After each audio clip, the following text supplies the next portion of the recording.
माणूस असो या प्राणी, आईची गरज सगळ्यांना असते. मित्रांनो, खाली जे व्हिडिओ बघत आहे ते खूप भाविक करत आहे आणि खूप मन जिंकत आहे. हे आहे जपानमधला व्हिडिओ. ह्याचं नाव आहे पंच. 26 जुलै 2025ला जन्म झाला होता. तेव्हा त्याला त्याने आईनं दूर केलं होतं. त्यानं खूपदा प्रयत्न केला जवळ राहायचा, पण त्या जवळ घेत नव्हती. तर मग लास्ट त्या कर्मचारीने एक बाहुली टाकली त्याजवळ आणि बाहुलीपासून हळूहळू लगाव करायला लागला. आणि आता तो बाहुलीलाच फॅमिली, आई सगळं मानत आहे. जेवत आहे बाहुलीसोबत, झोपत आहे बाहुलीसोबत, कायम सोबत राहे. त्या बाहुलीचा हात तुम्ही बघू शकता, मानावर घेत आहे जसे आईचा हात असतो तसा, आणि तो झोपत आहे.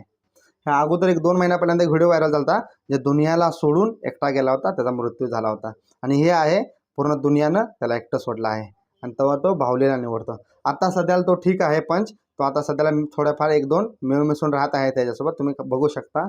असंच आहे मित्रांनो, थोड्यासाठी खराब समय येतो, पण त्याच्यानंतर चांगला समय येतो. आपण माणसं असू द्या, प्राणी असू द्या, सगळ्यांच्या लाईफमध्ये चालू आहे. कारण अगोदर प्रेम हा माणसाला भेटत नव्हता, आता प्राण्याला सुद्धा प्रेम भेटत नाही प्राण्यात.